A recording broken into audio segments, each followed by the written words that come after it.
আসসালামু আলাইকুম এভরিওয়ান। আপনারা সবাই কেমন আছেন? আশা করি আল্লাহর অশেষ রহমতে খুব ভালো আছেন।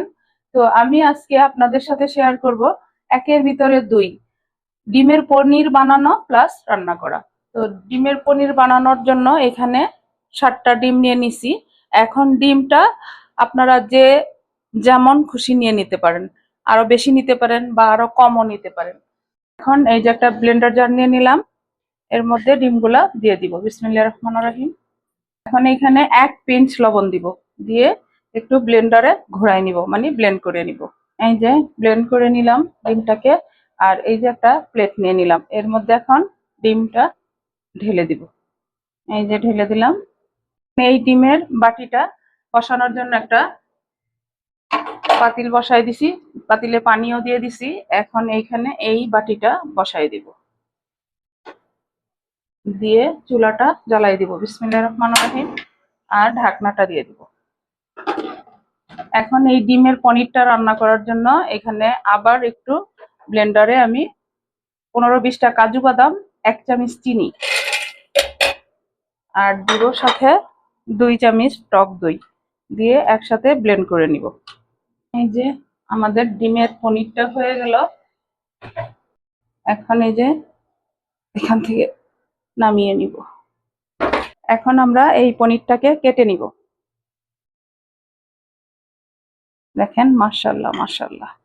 এইভাবে একবার হলেও বাসায় ডিমের পনির বানান এবং রান্না করে খেয়ে দেখেন, অসম্ভব মজার হয়।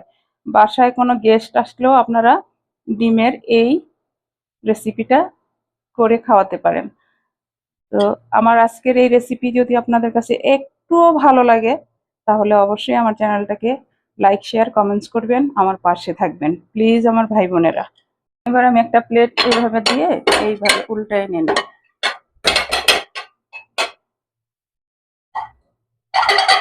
এইভাবে নাড়া দিলে কিন্তু পড়ে যাচ্ছে, দেখেন। এই যে দেখেন, মাশাআল্লাহ ডিমের পনির গুলা রেডি। আর এইদিকে একটা ফ্রাই প্যান বসাই দিছি, এখন রান্নাটা শুরু করব। চুলাটাও জ্বালাই দিছি। এই পর্যায়ে দিয়ে দিব আমি 2 চামচ রান্নার তেল। বিসমিল্লাহির রহমানির রহিম। এখন দিব আস্ত কিছু গরম মশলা। এই পর্যায়ে দিয়ে দিব আমি একটা মিডিয়াম সাইজের পেঁয়াজ কুচি আর 4টা কাঁচামরিচ চেরা। এখন ভালোভাবে পেঁয়াজটা আর মরিচটাকে ভেজে নিব। এই রান্নাটা যদি থাকে দুপুরে বা রাতে রুটি, পরোটা বা পোলাওয়ের সাথে, জাস্ট ওয়াও এই রান্নাটা। তো প্লিজ আমার ভাই বোনেরা, আপনারা যারা ডিম খেতে পছন্দ করেন, আপনারা এই রান্নাটা করে দেখতে পারেন। আশা করি অনেক ভালো লাগবে, নিরাশ হবেন না। এই যে পেঁয়াজটা একটু ভেজে নিলাম। এই পর্যায়ে দিব 1/2 চামচ আদা রসুন পেস্ট। যেহেতু ডিম, এর জন্য আর বেশি দিব না। এই পর্যায়ে মশলা দিয়ে দিব। মশলা অল্প অল্প দেওয়া হবে। 1/2 চামচ মরিচ গুঁড়া, 1/2 চামচ দিব হলুদ গুঁড়া।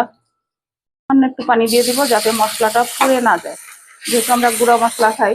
আর যারা বাটা মশলা খান তাদের পানি না দিলেও কিন্তু চলে। 1/2 চামচ ধনে গুঁড়া, 1/2 চামচ দিব জিরা গুঁড়া, দিয়ে ভালোভাবে কষাই নিব মশলাটাকে। স্বাদ মতো দিব লবণ। আমি তো ডিমে লবণটা দিছি, এই জন্য একটু কমই দিলাম, যদি লাগে আবার দিয়ে দিব। মশলাটা কষানো হয়ে গেল। এখন এই পর্যায়ে এই যে কাজু বাদাম, চিনি আর দইটা ফেটে রাখছি, সেটা দিয়ে দিব। এখন এটাকেও ভালোভাবে কষাই নিব। আর অনেকে আছেন দুধের পনিরটা পছন্দ করেন না, কিন্তু পনিরের রেসিপি দেখলেই মনে হয় যে একটু পনির খেতে পারলে হয়তো ভালো লাগতো। তারা অবশ্যই এই ডিম দিয়ে ডিমের পনির বানিয়ে পনিরের রান্নাটা করে খেয়ে দেখতে পারেন। এই যে দেখেন, মাশাআল্লাহ মশলাটা কষাই নিলাম। এখন এই পর্যায়ে ডিমের পনিরগুলা দিয়ে দিব। এই যে দেখেন, দেখতেই কিন্তু অনেক লোভনীয় লাগতেছে, তাই না? এরকম মজাদার রেসিপি বাসায় করব না, খাবো না, সেটা কি হয়? প্লিজ আমার ভাই বোনেরা, আপনারা অবশ্যই বাসায় এই রেসিপিটা বানাবেন, খাবেন।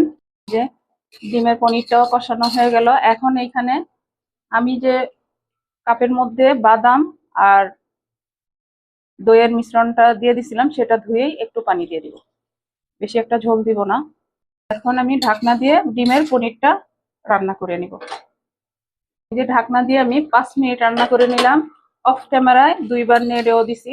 আর নাড়তে হবে, কারণ এখানে বাদাম দেয়া আছে, দই দেয়া আছে, আর না হয় পাতিলের তলায় লাগার সম্ভাবনা থাকবে।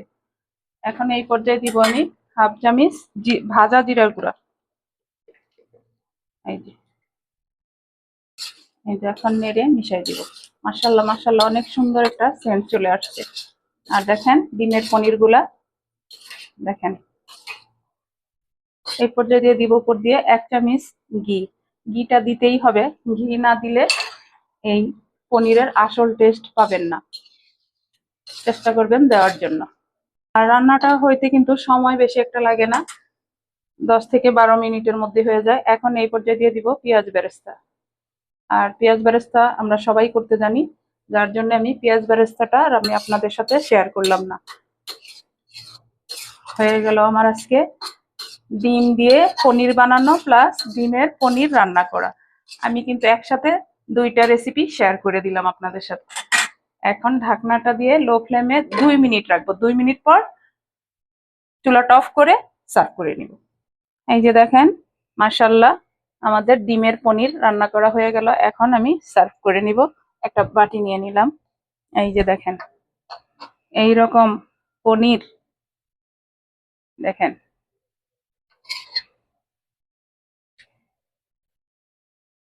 আমি কিন্তু আজকে আপনাদের 1-এর ভিতরে 2 রেসিপি শেয়ার করলাম। তো প্লিজ আমার ভাই বোনেরা বাসায় অবশ্যই ট্রাই করবেন আর আমার পাশে থাকবেন। এই যে দেখেন, আর এই যে গ্রেভিটা দেখেন কেমন। এটা দিয়েই কিন্তু দুপুরের খাবারটা শেষ করে নেওয়া যাবে। আর রাতে যারা রুটি পরোটা খান তারা রুটি পরোটা দিয়েও কিন্তু খেতে পারবেন। দেখেন মাশাআল্লাহ মাশাআল্লাহ মাশাআল্লাহ। আমরা তো চেখে দেখছি যে কেমন টেস্ট, এটার টেস্ট অতুলনীয়।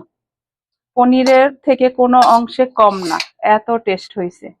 এই যে সার্ভ করে নিলাম ডিমের পনির রান্না বা ডিমের পনির। এখন উপর দিয়ে আরেকটু বেরেস্তা দিয়ে দিব।